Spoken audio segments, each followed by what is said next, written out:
17% tarifnya waktu itu. Ini kita ngikutin Singapura, di sana tarif badannya adalah 17%, bahkan untuk beberapa persyaratan mereka bisa nyampe 13%. Makanya nggak heran kalau di Singapura banyak eh, apa ya namanya, banyak perusahaan-perusahaan cangkang ya istilahnya, perusahaan-perusahaan induk yang terdaftar di sana karena mereka memanfaatkan tarif yang lebih rendah untuk PPh badannya dibanding di Indonesia. Kemudian ada juga perubahan terkait dengan pajak atas natura. Ya, pajak atas natura kalau di peraturan sebelumnya itu tidak diatur secara tegas, di mana waktu itu di PPh badannya kalau perusahaan membebankan biaya terkait dengan natura, maka menjadi poin koreksi fiskal ketika kita melakukan rekonsiliasi. Tapi di Undang-Undang Cipta Kerja dan HPP ini kita pertegas sepanjang natura ya telah dikenakan PPh pasal 21 bagi penerimanya, maka boleh menjadi biaya. Jadi aturannya lebih jelas. Kemudian untuk OP ya, OP ini terkait dengan tarif progresif yang dirubah sedikit ya. Tarifnya ditambahin satu progresif lagi yaitu 35% untuk nilai di atas 5 miliar. Kemudian di progresif pertama ditambahin dari 0 sampai 60, sebelumnya 0 sampai 50 juta. Kemudian untuk UMKM ini lebih mengatur di pribadi, ya, orang pribadi di mana 500 juta tiap tahun, 500 juta pertama omset, PPh UMKM-nya 0%. Baru berikutnya kena 0,5%. Ya, itu untuk orang pribadi, khusus untuk orang pribadi. Kalau badan gimana, Pak? Kalau badan tetap dari awal 0,5%, gitu ya, sepanjang dia UMKM. Kemudian terbaru rencana, tapi ya masih belum ada aturannya. Kemarin Menteri Keuangan beserta Menko Perekonomian mengumumkan untuk UMKM masa berlaku orang pribadi diperpanjang setahun. Artinya kalau misalnya kemarin hanya 7 tahun sejak terdaftar, maka menjadi 8 tahun. Jadi 2025 masih boleh setahun lagi untuk menggunakan tarif UMKM. Itu isu perkembangan terbaru di luar isu PPN yang lagi problematik ya sekarang ya. Di mana PPN kan secara lisan telah diumumkan naik, walaupun PP, peraturan pemerintah dan PMK-nya belum ada. Undang-undangnya udah ada, ya, amanat di undang-undangnya sebenarnya udah ada, bahwa di tahun 2025 naik 12%. Jadi tinggal nunggu peraturan pemerintah dan PMK-nya dengan memasukkan kemarin beberapa pengecualian dan fasilitas. Tapi default-nya PPN fix naik 12%. Oke. Nggak tahu nanti kalau dia mau turun lagi ya kita tunggu aturan resminya. Oke. Itu info terbaru terkait dengan dinamisasi aturan di perpajakan. Satu lagi yang tidak terkait dengan aturannya sudah keluar, bahkan PMK 86 kalau nggak salah, itu implementasi dari sistem informasi terbaru perpajakan, di mana kita mengadopsi Cortex ya, Cortex System yang telah dikembangkan selama dari 2021 sampai dengan sekarang, launching per Januari 2025. Jadi ketika kemarin saya menyampaikan pelaporan pakai DJP online segala macam dan segala macamnya, pakai web e-faktur, e-faktur desktop, kedepannya pakai Cortex. Perubahannya seperti apa? Terus terang kita juga belum bisa simulasiin, karena memang belum benar-benar launching, internal juga masih meraba-raba. Mudah-mudahan lebih baik dan mudah-mudahan lebih terintegrasi. Poin pentingnya adalah mudah-mudahan servernya nggak error gitu ya. Karena banyak yang akses semuanya disatuin di situ. Oke, kembali ke materi teman-teman. Kemarin kita bahas terkait dengan beberapa catatan untuk biaya ya. Mudah-mudahan ini juga sudah dibahas terkait dengan biaya piutang tak tertagih. Oke.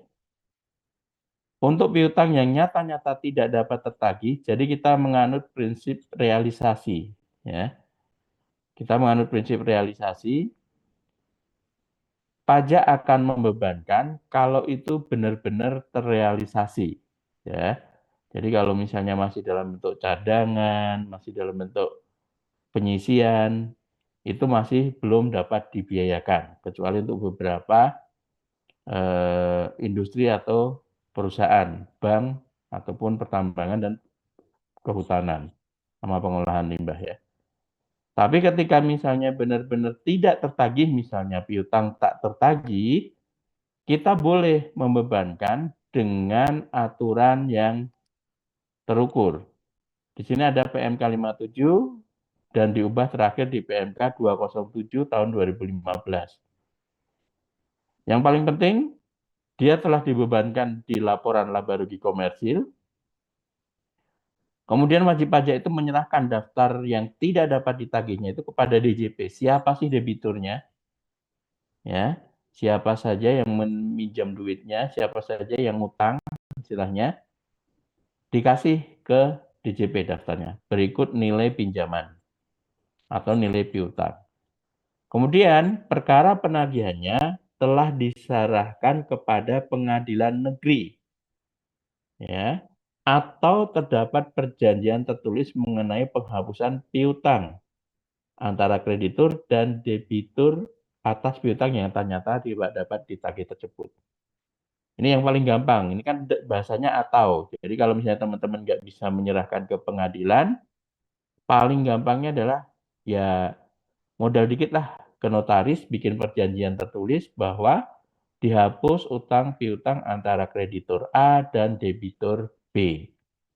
Baru nanti kita boleh membebankan piutang yang nyata-nyata tidak dapat ditagih tersebut. Atau kalau misalnya tidak bisa bikin perjanjian, dipublikasikan ya dalam penerbitan umum atau khusus, kalau sekarang mungkin media cetak atau elektronik, atau adanya pengakuan dari debitur bahwa utangnya telah dihapuskan untuk jumlah uang tertentu, gitu ya. Jadi yang penting ada surat yang menyatakan bahwa utang piutang itu dihapuskan. Oke. Untuk pembebanan piutang tak tertagih ini tidak berlaku kalau misalnya yang bersangkutan memiliki hubungan istimewa. Jadi antara debitur dan kreditur itu masih ada hubungan istimewa. Ini nggak berlaku ya. Misalnya anak perusahaannya, modalnya sama, pemegang sahamnya sama, itu nggak berlaku. Oke. Kemudian untuk piutang yang nyata-nyata tidak dapat ditagih kepada debitur kecil, ya, yaitu jumlahnya tidak melebihi 100 juta dan biasanya dilakukan oleh lembaga keuangan atau lembaga pembiayaan. Contohnya ada kredit usaha tani, kredit usaha rakyat. Biasanya ini BRI ya yang sering menyasar ke pedesaan sampai pelosok-pelosok.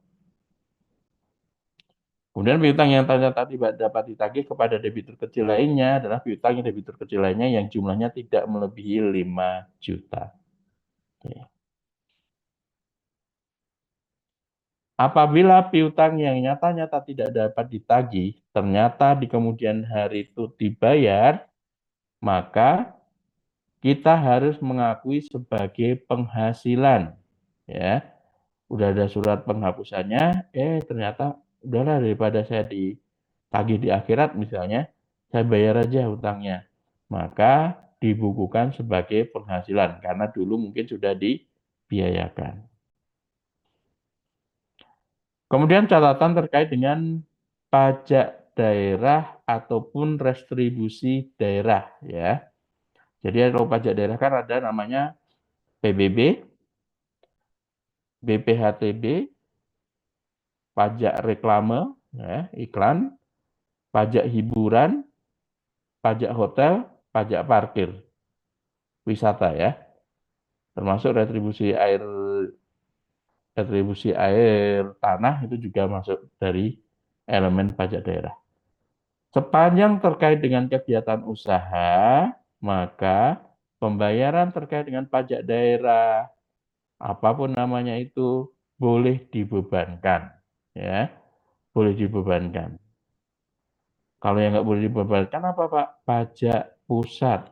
Misalnya dia bayar PPh 21, nalangin semuanya.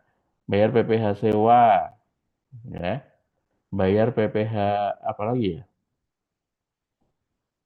Potput lah, terkait dengan potput, maka itu tidak boleh dibebankan. Tapi untuk pajak daerah, silahkan. Dengan catatan, yang dibebankan hanya sebesar pokok pajaknya. Kalau misalnya ada denda atau bunga, denda dan bunganya tidak boleh dibebankan. Misalnya PBB-nya nunggak, Pak. 2 tahun baru dibayar, bunganya 25% atau 48%. Maka yang boleh dibebankan hanya pokok pajaknya, bunganya dikoreksi. Gitu ya. Ini sama dengan PPHTB, ini ada PBB, PPHTB, pajak daerah, retribusi daerah.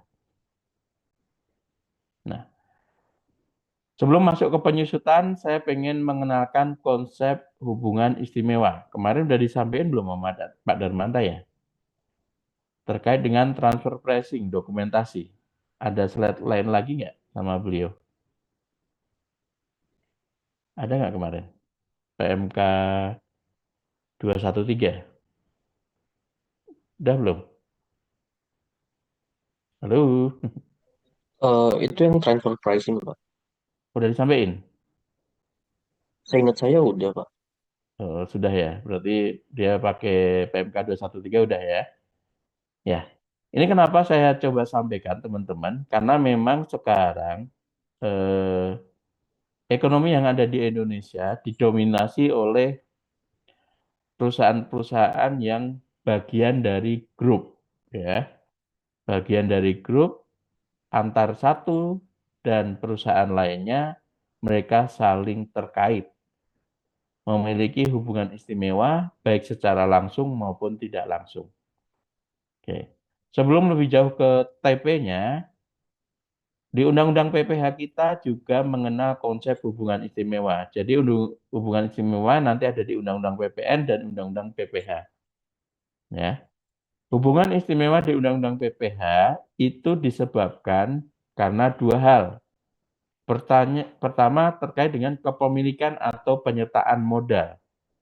Dianggap ada hubungan istimewa kalau salah satu pemegang saham itu minimal 25%.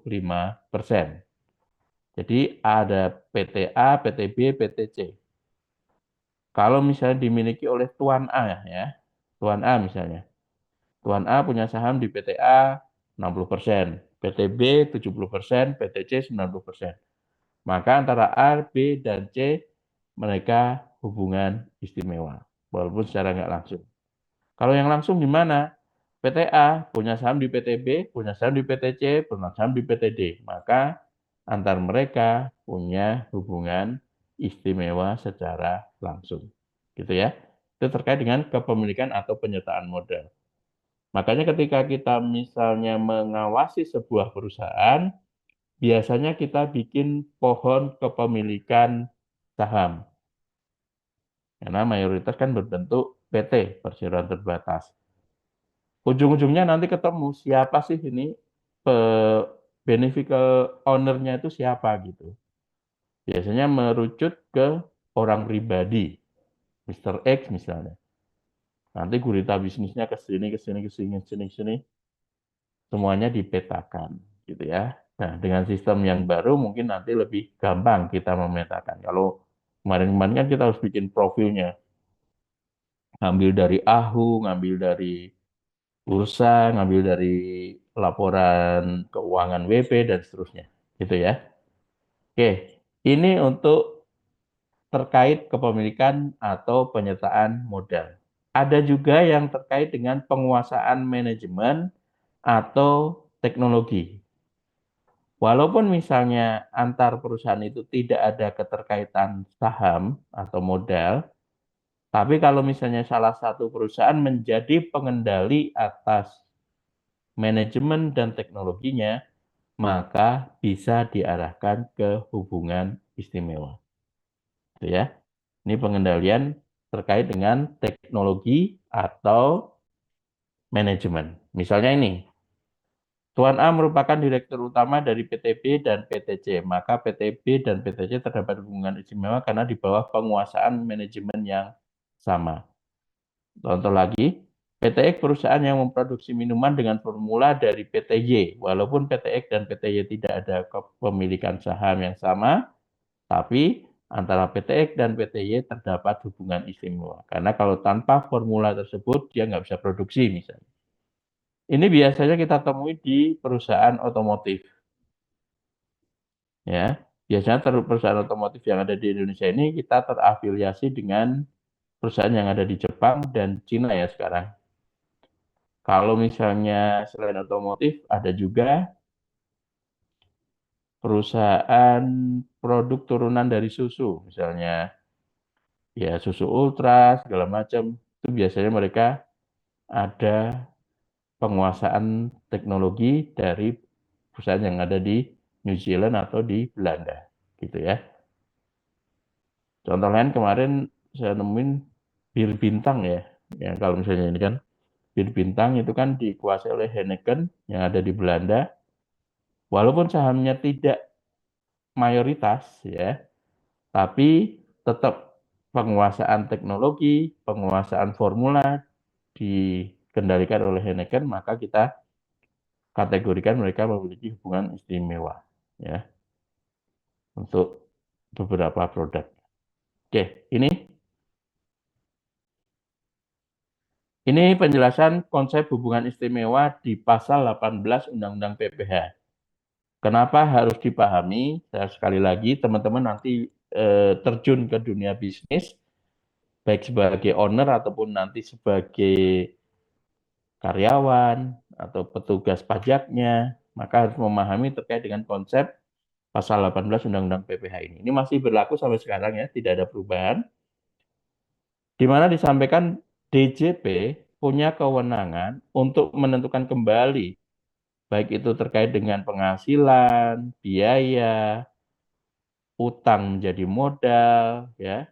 Tujuannya untuk menghitung kembali besarnya penghasilan kena pajak bagi wajib pajak yang mempunyai hubungan istimewa dengan menerapkan prinsip kelaziman usaha, ya. Tentu difasilitasi dengan metode penelitian atau metode perbandingan.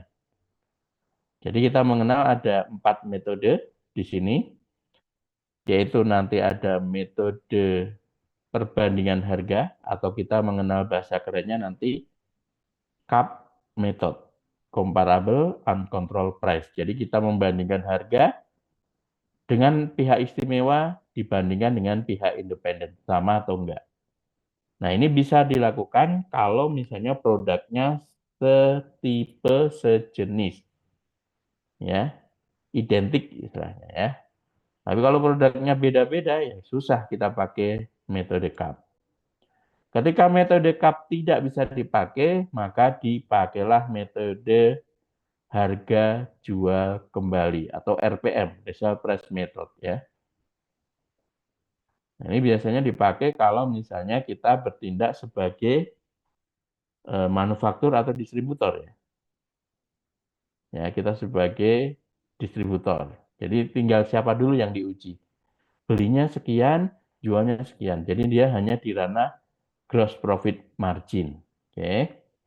Kemudian ada metode cost plus ya. Metode biaya plus. Ya, jadi dia lihat dulu belinya berapa, maka harga jualnya harus ditambahin margin sekian menjadi harga jual yang wajar dari perusahaan tersebut. Dan metode lainnya. Nah, metode lainnya itu biasanya sekarang yang populer itu adalah Transactional Net Margin Method, ya TNMM. Ya, nah itu memang sudah menjadi metode sapu jagat. Ketika CUP nggak bisa, RPM nggak bisa, cost plus method nggak bisa, maka kita tinggal cari metode TNMM. Maksudnya apa? TNMM ini menguji sampai dengan net margin. Jadi tidak hanya di sisi gross profit. Gross profit kan nanti masih belum dikurangi dengan biaya usaha, belum dikurangi biaya administrasi, biaya penjualan, dan seterusnya. Tapi kalau TNMM itu udah sampai ke net marginnya berapa. Ya, kalau di akuntansi kita melihatnya dari laba bersih sebelum pajaknya itu berapa. Laba bersih sebelum pajaknya itu berapa. Net profit marginnya itu berapa. Dari angka itu, kalau kita mau melihat apakah yang bersangkutan wajar atau tidak, misalnya net profit marginnya itu 3%, maka perusahaan punya PR, cari pembanding untuk transaksi yang independen, tidak ada keterkaitan dengan grup, ya, dengan tipe usaha yang sama dan memiliki net profit margin 3%. Nah, itu biasanya yang bayar adalah cari data itu. Kita buka Orbis, kita buka Oriana, atau di Singapura itu apa namanya? Apa ya? Arka atau apa lupa saya. Itu ada yang perusahaan publik atau perusahaan privat yang ada di Singapura. Itu biasanya banyak yang jadi pembandingnya di situ. Oke. Itu ya, itu untuk pengenalan konsep hubungan istimewa. Jadi walaupun teman-teman misalnya sekarang kita belajar akuntansi sepanjang dokumentasi, jurnal, kemudian buku besar sudah tersajikan dengan baik, maka auditor hanya bilang wajar tanpa pengecualian misalnya, ya. Nah, DJP belum cukup sampai di situ. Belum cukup sampai di situ. DJP akan melihat, oke, kamu terima duit misalnya hanya 100 miliar. Tapi benar nggak sih angka 100 miliar itu sudah wajar? Bisa jadi kalau misalnya kamu jual ke pihak independen, harusnya kamu dapatnya 120 miliar, bukan 100 miliar. Ya. Makanya itu nanti pembuktiannya rada susah. Dan biasanya sengketanya masuk ke pengadilan. Akhirnya tinggal hakimnya yakin kemana. Apakah ke pajak atau ke wajib pajak. Gitu ya. Yang penting untuk sisi wajib pajak, teman-teman harus menguatkan bukti di mana membentuk harga itu yang wajar gitu.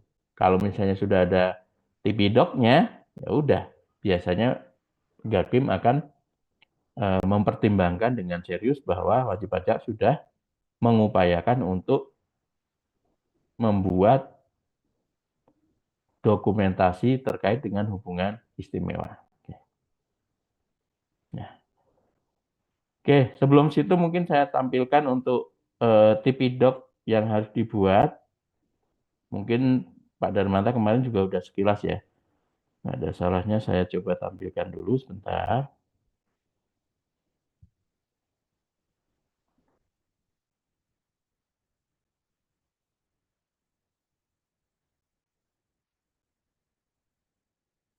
Ya, ini ya.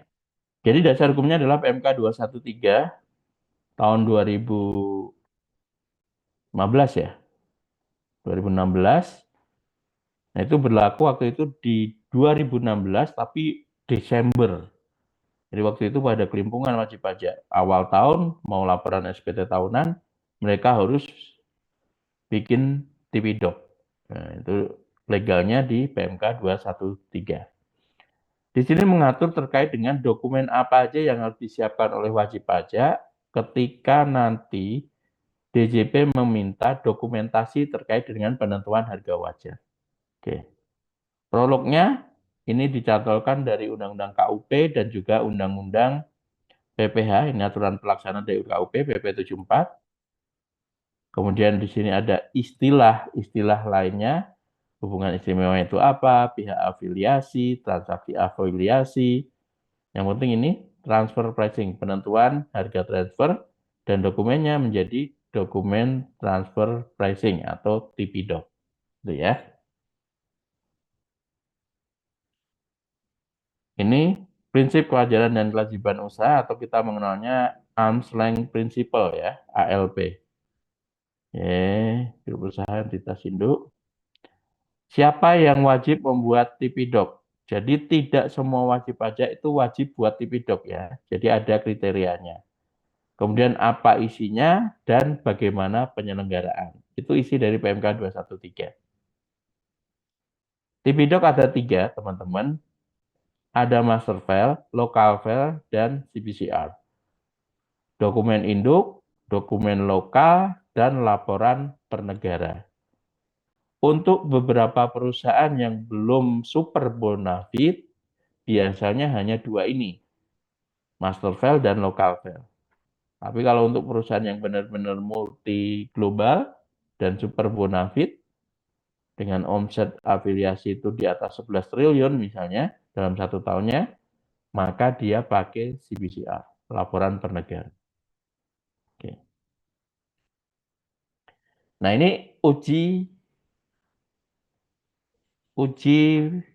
bagi siapa yang wajib membuat Tipidok atau tidak. Pertama, kalau misalnya kita menguji apakah yang bersangkutan wajib buat Tipidok atau tidak, kita pertama kali lihat apakah yang bersangkutan punya transaksi kepada pihak yang punya hubungan istimewa atau afiliasi. Nggak ada, Pak. Ya sudah, dia independen, nggak ada transaksi, nggak usahlah wajib buat Tipidok. Kalau misalnya ada, Pak, saya jual sekian M ke PTX. PTX itu merupakan perusahaan yang kepemilikannya sama dengan perusahaan kita. Berarti ada hubungan afiliasi. Kalau ada transaksi antar afiliasi, dilihat lagi berapa nilai transaksi brutonya. Peredaran usahanya itu berapa. Kalau masih di bawah 50 M, ya nggak wajib. Kalau sudah di atas 50 M, sudah tanpa uji berikutnya dia wajib membuat Tipidok untuk MF dan LF, master file dan local. Pak, omset saya masih 30 miliar, Pak. Oke, nggak wajib. Tapi kita lihat lagi, dari 30 miliar itu, apakah barang berwujudnya lebih dari 20? Iya, Pak. Maka wajib Tipidok. Kalau misalnya, Pak, omset saya hanya 20 M. Dari 20 M itu barang berwujud saya misalnya 15. Kita uji lagi berikutnya. Apakah barang tidak berwujudnya lebih dari 5 M? Iya, Pak. Kan ininya 15, barang tak berwujudnya 5 M. Ya sudah, wajib Tipidok. Enggak, Pak. Saya hanya omsetnya 10 miliar misalnya. Semuanya barang berwujud, tidak ada barang tak berwujud. Oke. Maka terakhir, apakah transaksi afiliasinya itu dengan negara yang tarif pajaknya kurang dari tarif pasal 17 di Indonesia. Artinya kurang dari 22%. Misalnya dia dengan Singapura, Hong Kong, mana lagi ya? Yang tarifnya lebih rendah dari tarif pajak yang ada di Indonesia. Nanti di bawah saya tampilkan negara-negara yang lebih rendah dari Indonesia tarif pajaknya. Kalau mereka bertransaksi dengan negara dengan tarif pajak yang lebih rendah dari Indonesia, mau nggak mau tetap bikin Tipidok. Gitu ya.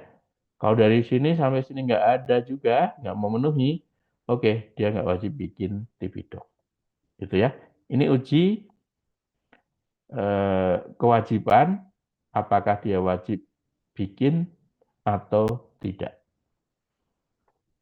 Ini untuk laporan per negara, intinya dari seluruh entitas grup, peredaran bruto konsolidasinya lebih dari 11 triliun. Maka dia baru wajib menyajikan laporan per negara atau CBCR. Gitu ya. Nah, ini saya skip. Nah, ini untuk apa sih isi dari master file? Hanya ada 5 item. Struktur, kegiatan usaha, harta tidak berwujud, aktivitas keuangan, dan laporan keuangan konsolidasi. Tapi dari 5 ini dijabarkan lagi masing-masing. Nah, nanti ada daftar pemegang sahamnya, bagian kepemilikan, lokasi geografis, kemudian daftar anggota grup, faktor penentu, kontrak, analisis fungsi, segala macamnya. Ya. Fungsi dari grup usaha, apakah dia hanya sebagai distributor, manufaktur, atau mungkin hanya research and development. Jadi VAR ini penting, fungsi, aset, dan resiko. Oke. Kemudian untuk harta tak berwujudnya juga harus dijabarkan, aktivitas keuangan juga dijabarkan, laporan konsolidasi juga dijabarkan. Ini baru yang master file. Yang pentingnya adalah di local file atau dokumen lokalnya. Sama ini juga hanya ada 5 item. Paling penting adalah bagian C, penerapan prinsip kewajaran dan kewajiban usaha. Jadi dia pakai metode apa? Oke, ini juga dijabarkan lagi. Nah, penerapan prinsip ini terkait dengan metode yang dipakai. Oh Pak, saya pakai CAP method, pembandingnya ini. Saya pakai TNMM, pembandingnya ini. Nanti dijelaskan di situ. Yang paling penting ini. Jadi ada dokumentasi terkait dengan berapa sih harga yang wajarnya dan pembanding kita siapa. Metode yang dipakai yang mana. Gitu ya. Dan yang dilaporkan di SPT tahunan hanya 1 lembar ini, surat pernyataan bahwa yang bersangkutan telah membuat dokumentasi Tipidok terkait dengan dokumen induk dan dokumen lokal, kemudian mengisi 5 item yang ada di dokumen induk dan 5 item yang ada di dokumen lokal, dan telah disediakan dari tanggal berapa. Ini aja, pernyataan aja. Pak, Tipidoknya kapan dikasihnya? Ya kalau diminta aja, nggak perlu dilampirkan di SPT tahunan. Karena rata-rata mereka belum selesai Tipidoknya di April itu. Jadi cukup pernyataan ini aja. Oke. Ini untuk CBCR saya nggak perdalamin lagi ya, karena relatif sedikit. Ya. Kemudian di PMK 213 juga mengatur bahwa Tipidok ini disampaikannya ke mana saja dan siapa yang berhak meminta. Semua DJP berhak meminta di seluruh proses pengawasan maupun pemeriksaannya. Jadi saat pengawasan AR minta wajib. Pemeriksaan apalagi penyidikan, ya, bukper, bukti permulaan maupun penyidikan, maka dia wajib ketika diminta. Catatannya itu. Oke. Bagi mereka yang tidak menyelenggarakan, maka nanti DJP akan berhak melakukan perhitungan sendiri atas kewajaran transaksi. Jadi yang bikinnya Tipidoknya adalah DJP, pembandingnya yang nyari DJP. Ya. Konsekuensinya mungkin nanti dianggap tidak menyelenggarakan pembukuan, ujung-ujungnya adalah kalau misalnya ada SKP, maka nanti dia akan kena sanksi. Ada yang resen? Jadi nggak resennya? Saya, Pak. Ya, gimana Ustaz? Maaf Pak, ya, terkait yang tadi Pak yang eh, pihak yang meminta Tipidok tadi ya Pak. Ini. Iya, jadi misalkan ketika Tipidoknya sudah diminta namun proses pembuatannya masih belum selesai itu gimana ya Pak?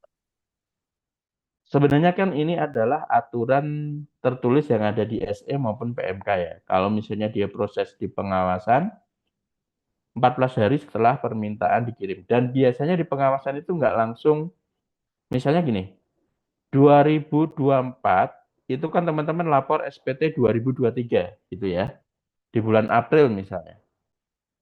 Saya yakin pengawasan di 2024 April itu belum minta ini. Kenapa? Karena dia baru bisa melakukan pengawasan itu biasanya di 2025. Ya, jadi untuk laporan SPT yang disampaikan di 2024, dia biasanya baru melakukan proses pengawasan di 2025, paling cepatnya. Oke. Jadi paling cepat diminta di 2025. Itu untuk tes waktunya ya. Pemeriksaan juga sama. Kalau misalnya terkecuali teman-teman laporin SPT lebih bayar, ya. SPT lebih bayar biasanya 2 atau 3 bulan setelahnya, setelah laporan SPT akan terbit surat perintah pemeriksaan dan nanti diminta Tipidok. Tergantung dari kesepakatan antara wajib pajak dengan pemeriksa ataupun AR-nya. Bilang aja masih dalam penyusunan atau misalnya masih dalam penyempurnaan dan segala macamnya. Biasanya mereka mengakomodir sepanjang belum mendekati jatuh tempo penerbitan. Kalau kayak pemeriksaan sebelum misalnya mendekati 1 tahun, mereka masih oke. Yang penting ada komunikasi antara wajib pajak dengan AR sebagai pengawas ataupun pemeriksa ketika pemeriksaan. Kalau sesuai aturan memang temnya ketika diminta di proses pengawasan 14 hari wajib disampaikan. Kalau pemeriksaan sebulan. Dan di pemeriksaan biasanya kalau misalnya, oh sebulan belum ada Pak, ada surat peringatan pertama, sebulan lagi. Oh belum ada lagi, ada surat peringatan kedua. Nah setelah peringatan kedua ini baru bikin berita acara tidak dikasih. Jangan sampai setelah peringatan kedua aja. Gitu Mas, untuk tem waktu penyampaian Tipidok. Cukup? Baik, Pak. Terima kasih banyak. Cukup, Pak. Ya. Ada lagi yang lain? Belum ya? Saya lanjutkan.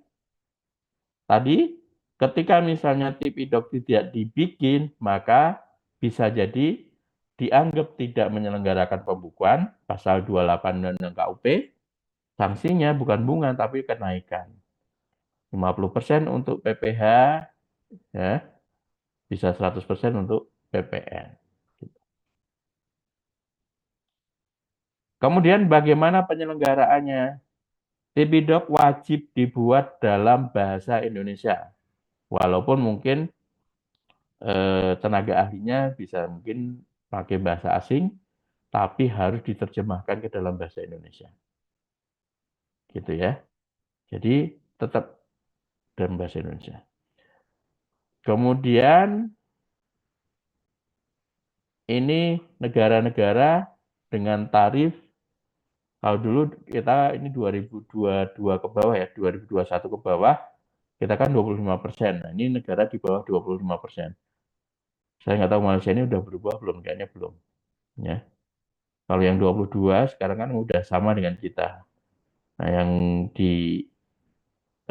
jadi perhatian khusus adalah negara-negara yang di bawah 20 nih.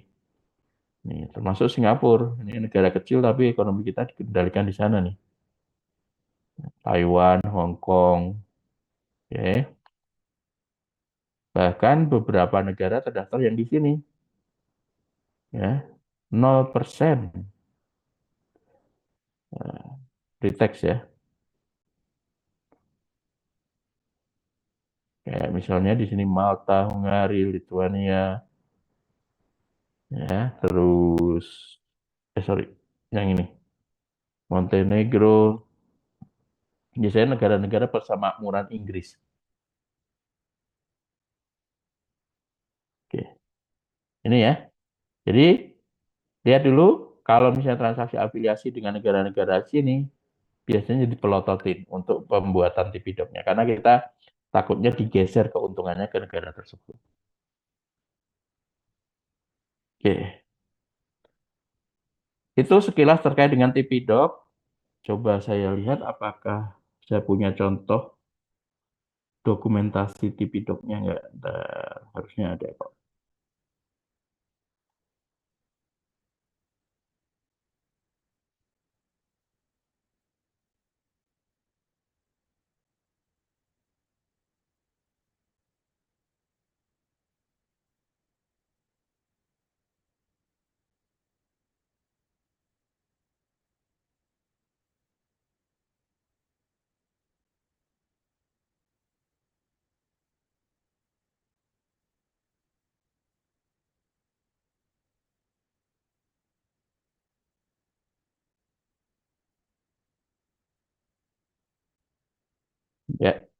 Ini sekilas saya tampilkan contoh Tipidok yang sudah dibikin oleh wajib pajak ya.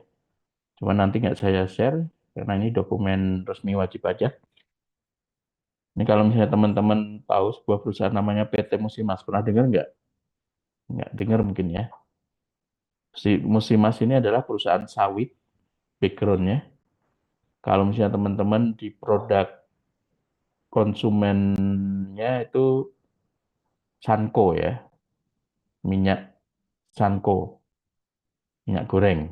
Tapi dia memang paling besarnya adalah biodiesel, jadi penyumbang ke Pertamina dari sawitnya, sama ekspor ke Eropa. Itu yang paling besar. Bahkan kalau sawit kan dari satu tandan itu semuanya bisa dimanfaatkan sampai ke tetes terakhir misalnya bahasa mereka. Jadi ekstrak terbaiknya itu adalah gliserinnya. Ini dipakai untuk produk kosmetik. Jadi kalau misalnya kita pakai permak atau apa dan segala macam bisa pakai sabun juga. Itu gliserin ya. Bisa jadiin eh, apa ya, skincare dan seterusnya. Itu dari sawit. Ini perusahaan besar ya di Indonesia. Omsetnya udah nyampe puluhan dan ratusan triliun dalam satu tahunnya. Tahu nggak induknya di mana? Induknya di Singapura. Namanya Incoff, Singapura. Ketika kita mau ekspor ke Eropa atau negara belahan Asia lainnya, barang itu masuk ke Eropa, tapi invoice datangnya dari Singapura. Jadi kita nggak bisa terbitin tagihan langsung ke konsumen di Eropa. Kita harus bikin invoice-nya ke Singapura, Singapura baru bikin invoice ke Eropa dan negara Asia.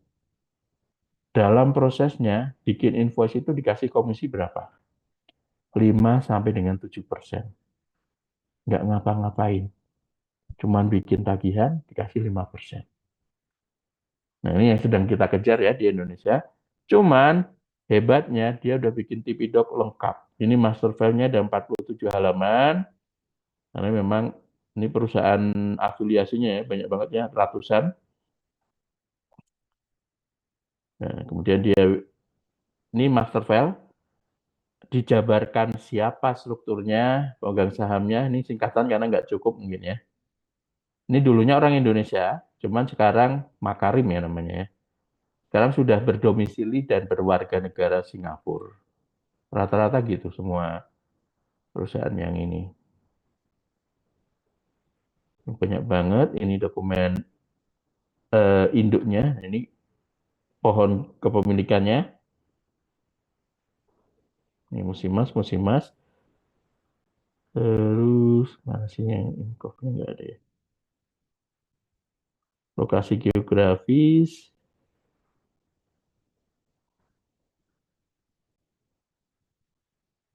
ini analisis fungsi disampaikan, dia sebagai apa. Nah ini ICOF, Intercontinental Oil and PTE. Ini adalah eh, perusahaan yang terdaftar di Singapura. Makanya kemarin juga kita kesulitan mengakses laporan keuangan dari ICOF-nya itu gimana. Akhirnya kita bayar ya, bayar ke situs Akra atau apa gitu untuk bisa mengakses laporan ICOF. Dari situ kita tahu, oh dia ngambil keuntungan sekian persen. Gitu. Ya,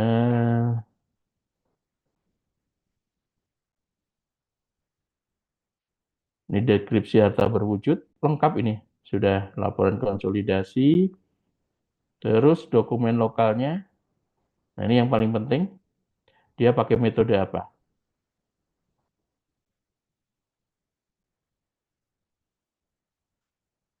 Nah ini penjualannya dalam USD ya. Ini 4 miliar ya, 4 miliar USD. Jadi kita kaliin aja 16.000. Ya. Dan ini ekspornya 2,9 USD, sisanya biasanya ke Pertamina. CPO, terus metodenya nih, ada CAP, ya, untuk sewa kapal. Jadi dia ada perusahaan yang menangani kapalnya pun dia sendiri gitu, perusahaan afiliasinya. Jadi dia pakai CAP. Misalnya ngangkut barang untuk konsumen perusahaan lain, harganya satu tongkang misalnya berapa, maka dia kasih pembandingnya. Terus untuk pembelian CPO dan segala macamnya dia juga pakai cup. Karena ini biasanya komoditas, jadi memang cocoknya pakai cup. Jadi dia ngambilnya adalah harga dari PTPN, harga dari lelang, dan harga di Rotterdam, ya. Karena kiblat kita kan di sana untuk komoditas. Dia ambil, dia bandingin, gitu. Kemudian untuk penjualan ke ICOF, ya, komisinya yang 5% tadi dia pakai TNMM. Ya, jadi dia pakai TNMM, pakai pendekatan return on sale rasio keuangannya adalah ROS. Ya, lentangnya ada di situ, maka dianggap wajar. Oke, ini TNMM yang dipakai. Kemudian contoh pembandingannya seperti ini mungkin. Ada berapa? 202 halaman ya.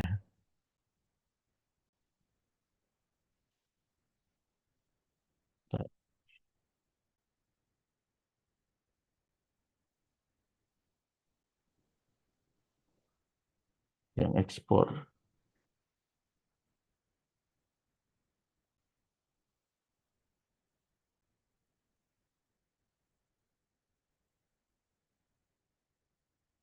Di sini summary-nya ya, sorry. Summary-nya untuk penjualan barang Recording ekspor, stopped. dia anggap ini wajar karena memang em, pembandingnya ya, pembandingnya ada di lampiran 2.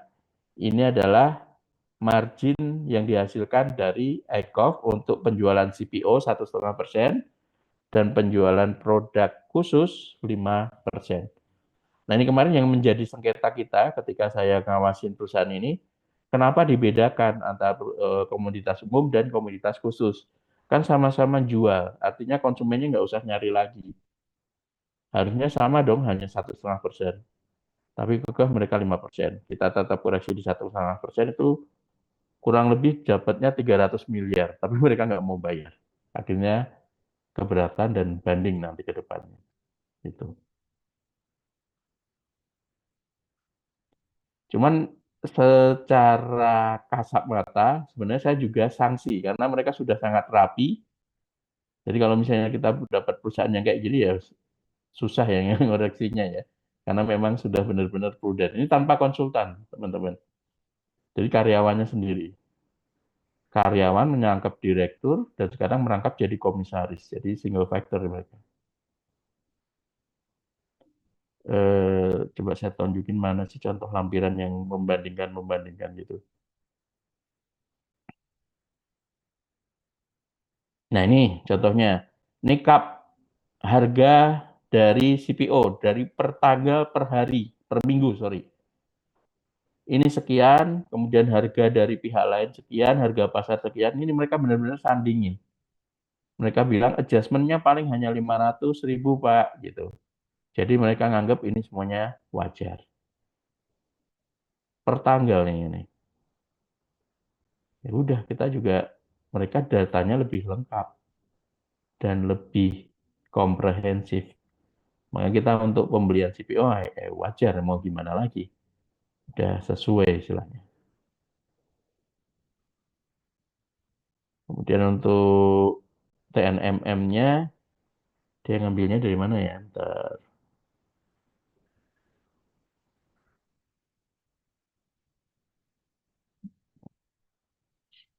Ini masih cup-cup.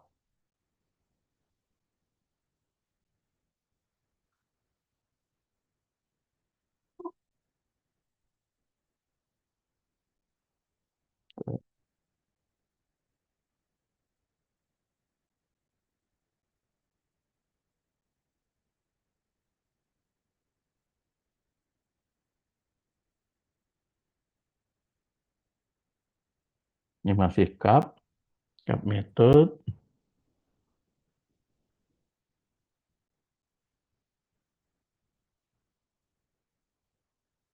Di belakang enggak ya? Untuk pendapatan bunga dia juga pakai CAP.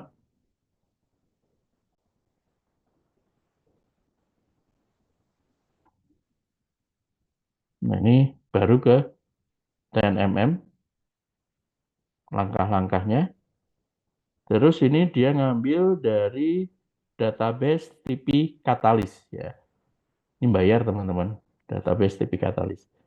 Dia ambil untuk grup usaha yang sejenis terkait dengan perkebunan dan juga industri sawit ya. Termasuk di dalamnya ada tepung dan segala macamnya, food ya. Kemudian jumlah yang didapatkan dari TV Katalis dapat 76, nanti disortir lagi, ujung-ujungnya dapat perusahaan pembanding yang dipilih ada 5 di Jepang dan India ya. Satu India, 4-nya Jepang. Sorry, ada 10 perusahaan pembanding. Nah, dari 10 perusahaan pembanding ini dicari berapa ROS-nya. ROS-nya ini. Nah, ROS dari masing-masing perusahaan ada kuartil bawah, ada median, ada kuartil atas. Ini statistik. Dia di mana posisinya? Dia ada di 0, tadi dibilang tahun 2022 itu 1,77. Berarti masih di rentang. Karena kuartil bawahnya 0,92, kuartil atasnya 2,23. Dia masih di median, maka dianggapnya wajar. Itu aja sebenarnya untuk Tipidok. Kalau misalnya teman-teman sudah mempunyai data pembandingnya seperti ini, dituangkan dalam bentuk master file dan local file selengkap ini, saya yakin kok dia menang di pengadilan. Gitu. Walaupun dikoreksi sama kita mau dikoreksi ini pembandingnya nggak sefrekuensi misalnya. Harusnya nggak kayak gitu. Tetap aja di challenge, rata-rata menang di pengadilan. Yang jadi masalah adalah bikin Tipidok ini nggak murah. Ya, teman-teman untuk langganan Orbis dan Oriana itu setahun bisa nyampe hampir 1 miliar. Makanya beberapa konsultan patungan. Bikin satu akun, tapi dipakai untuk beberapa puluh konsultan. Dan ketika misalnya teman-teman mau bikin Tipidok, rata-rata perusahaan mendelegasikan ke lembaga lain atau konsultan. PwC, EY, ya.